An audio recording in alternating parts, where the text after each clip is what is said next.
ধন্যবাদ সকল বন্ধুদের। তো বন্ধুরা, আশা করি ভালো আছেন সবাই। প্রতিদিনের মতন আজকে আবার একটি অন্যতম পাওয়ারফুল ভিডিও নিয়ে আপনাদের সামনে হাজির হলাম।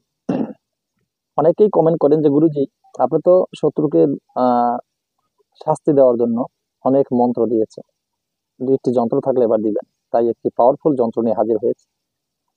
আজকের বলা এই যন্ত্রটি আমার বলা নিয়ম মতো যদি আপনারা প্রয়োগ করতে পারেন, আপনারা খুব অনায়াসেই আপনার শত্রু যত বড়ই হোক, যত জানলেওয়ালা হোক, যা কিছু হোক না কেন, আপনি সহজেই তার বাক্য বন্ধ করে দিতে পারবেন, তার মানে বোবা করে দিয়ে দিতে পারবেন। এই অন্যতম পাওয়ারফুল এই কাজটি আপনি কিভাবে করবেন, কোন নিয়মে করলে এর সুফল পাবেন, আজকে সে বিষয়ে আলোচনা করব। তো ভিডিওর মূল আলোচনা যাওয়ার আগে একটি কথা না বললেই হয় না। আমার চ্যানেলে ইতিপূর্বে আবার কিছু পূর্বে কিছু সিটিং বাজ ছিল, এখন আবার আমার চ্যানেলে আবার নতুন করে কিছু সিটিং বাজ ঢুকেছে। এখন চ্যানেল সাবস্ক্রাইব করে দেখা যায় সাবস্ক্রাইবার মনে করেন আপনি দেখলেন 10 জন, আবার কিছুক্ষণ পর আপনি দেখলেন 7 জন, 3 জন কমে গেল। এইভাবেই এই সিটিং বাস চক্র, 4 জন সিটিং বাস আমার চ্যানেলে ঢুকেছে, 4 জন সিটিং বাস ঢুকেছে। তারা আমার চ্যানেলটি ঢুকে সাবস্ক্রাইব করে, কিছুক্ষণ পর আনসাবস্ক্রাইব করে। তার মানে আমার সাবস্ক্রাইবার যারা আছেন তারা দেখতে পারেন যে এখন বাড়লো এখন কমলো কেন, কারণটা কি, এখানে কোনো একটা প্রবলেম আছে। আসলে কোনো প্রবলেম নেই, প্রবলেম এখানে একটাই আছে, যে সিটিং বাস চক্র যারা, তারা আমাকে অনেকবারই বলেছে অফলাইনে ফোন দিয়ে যে আমি কেন আপনাদের সঠিক নিয়ম সঠিক মন্ত্র একসাথে সব কেন দেই। সেই ক্ষেত্রে বলেছে, আবার অনেকেই বলেছে এই ধরনের মন্ত্র চ্যানেলে দেওয়া ঠিক না, কিন্তু তারপর আমি দেই, আমি আমার সাবস্ক্রাইবারদের জন্য আমি দিব, আমি বলেছি। তো আপনাদের কাছে সেটাই আমার একটি বিশেষ অনুরোধ, এই সমস্ত চিটিং বাস প্রতারক চক্রের কোনো ছলনায় আপনারা পড়বেন না। আপনারা নিজেরা এদের কাছ থেকে নিজেকে লুকিয়ে রাখবেন, অবশ্যই নিজেকে সতর্ক রাখার চেষ্টা করবেন। ঠিক আছে? আর আমার এই চ্যানেলটি সবসময় আমি আমার চ্যানেলে গাছগাছরায় রোগমুক্তি তন্ত্র মন্ত্র যন্ত্র, বশীকরণ, বিদ্বেষণ, উচ্চাটন থেকে শুরু করে সব ধরনের ভিডিও আপলোড করে থাকি। তাই আমি সকল বন্ধুদের কাছে বলবো, আমার চ্যানেলটি যারা এখনো সাবস্ক্রাইব করেনি, প্লিজ চ্যানেলটি সাবস্ক্রাইব করুন, পাশে থাকা বেল আইকনটি বাজিয়ে নোটিফিকেশন অন করে দিন, যাতে আমি নতুন ভিডিও আপলোড করার সাথে সাথে সবার আগে আপনার কাছে চলে যায়। আমার চ্যানেলের সাথে আপনি যুক্ত থাকলে আমার চ্যানেল থেকে তন্ত্র মন্ত্র যন্ত্র শিক্ষা করে আপনি ভালো একজন কবিরাজ হতে পারবেন, আপনি মানব কল্যাণের জন্য কাজ করতে পারবেন। আমি সবসময় কথা বড়ভাবে বলি, কারণ আমি একসাথে যন্ত্র মন্ত্র এবং নিয়মকানুন সবকিছু একসাথে দিয়ে থাকি। ধন্যবাদ সকলকে, আশা করি বুঝতে পারছেন। তো বন্ধুরা, আজকের এই যন্ত্রটি খুব অনায়াসেই আপনারা প্রয়োগ করতে পারবেন। কিভাবে প্রয়োগ করবেন, কোন নিয়মে প্রয়োগ করবেন বলে দিচ্ছি। ভিডিওকে স্কিপ করবেন না। আপনারা যদি ভিডিও স্কিপ করে দেখেন, আমি সঠিক নিয়মগুলো বলে গেলাম, সঠিক কথাগুলি বলে গেলাম, আসলে কি আপনারা শুনেন নাই।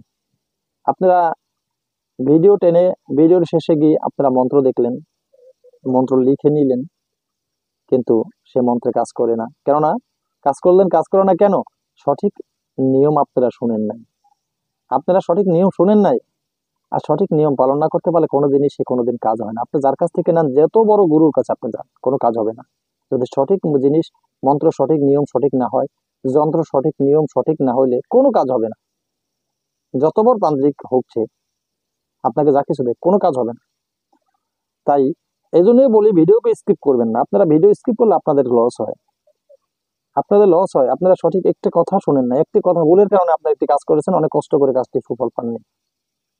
তাই বলেন যে গুরুজি মন্ত্রে কাজ করে না বা যন্ত্র কাজ করে না, বলতে পারেন, কিন্তু মন্ত্রে এবং যন্ত্রে দুইটাই কাজ করে, কিন্তু আপনারা ভুল নিয়ম শুনে ভুলভাবে কাজ করেছেন, তাই কাজে সুফল পাননি। তাই বারবার বলি, ভিডিওকে স্কিপ করবেন না। স্কিপ করলে আপনি অনেক মূল্যবান জিনিস হারিয়ে ফেলবেন।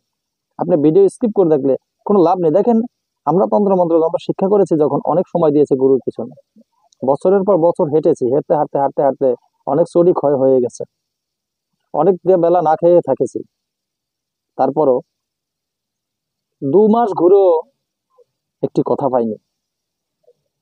আস্তে আস্তে আস্তে আস্তে সময় দিয়ে সেট পেয়েছি, আর আপনাদেরকে একসাথে আমরা দিচ্ছি, কিন্তু আপনার সময় দিয়ে পাচ্ছেন না। একটু সময় দিবেন, সময়টা দিতে পারছেন না। আপনার সময়টা তো মূল্য হলে আপনি কোনোদিনও কবিরাজি কাজ শিখতে পারবেন না। কবিরাজি কাজ শিখতে গেলে সর্বপ্রথম যেটা প্রয়োজন হবে, আপনার ধৈর্য প্রয়োজন হবে। আপনার ধৈর্য এবং আপনাদের ভিতরে শুদ্ধ সদাচার না থাকলে কবিরাজি কাজ আপনি শিখতে পারবেন না। আমার কথাগুলি জানি অনেকের ভালো নাও লাগতে পারে, আমি সত্যটা বলে দিচ্ছি, কিছু করার নেই, আমি সত্যটা বলে দিচ্ছি। আপনি জীবনে কাজ শিখতে পারবেন না। আপনি যত বড় গুরুর কাছে যান, আমি চ্যালেঞ্জ করে কথা বলতে পারবো, আপনি সময় না দিলে, ধৈর্য আপনার ভিতরে না থাকলে, আপনি যদি শুদ্ধতার সাথে না চালান, আপনার জীবনে কবিরাজি কাজ শিখতে পারবেন না। আমি চ্যালেঞ্জ দিয়ে বললাম। তো বন্ধুরা, আজকের এই যন্ত্রটি খুব সহজে আপনি প্রয়োগ করতে পারবেন। দেখেন, যন্ত্রটি অবশ্যই ভিডিওর শেষে আমি স্ক্রিনে দিয়ে দেবো। এই যন্ত্রটি সর্বপ্রথম একটি সাদা কাগজ আপনি লিখে নেবেন। সাদা কাগজে আপনি লাল কালি দিয়ে লিখে নেবেন, সাদা কাগজে লাল কালি বা অষ্টগন্ধার কালি দিয়ে আপনি লিখে নেবেন। লিখে নিয়ে তারপরে আপনি এই যন্ত্রটিকে মুড়িয়ে সরিষার তেলের চুবিয়ে নিবেন ভালোভাবে। সরিষার তেলে ডুবিয়ে আপনি এই যন্ত্রটি আপনার যে কাঙ্ক্ষিত ব্যক্তি, সেই কাঙ্ক্ষিত ব্যক্তির নাম বলতে বলতে, তার মানে যন্ত্রটি যখন আপনি রচিত করা শুরু করবেন তখন থেকেই কাঙ্ক্ষিত ব্যক্তিকে অনুসরণ করে শুরু করবেন।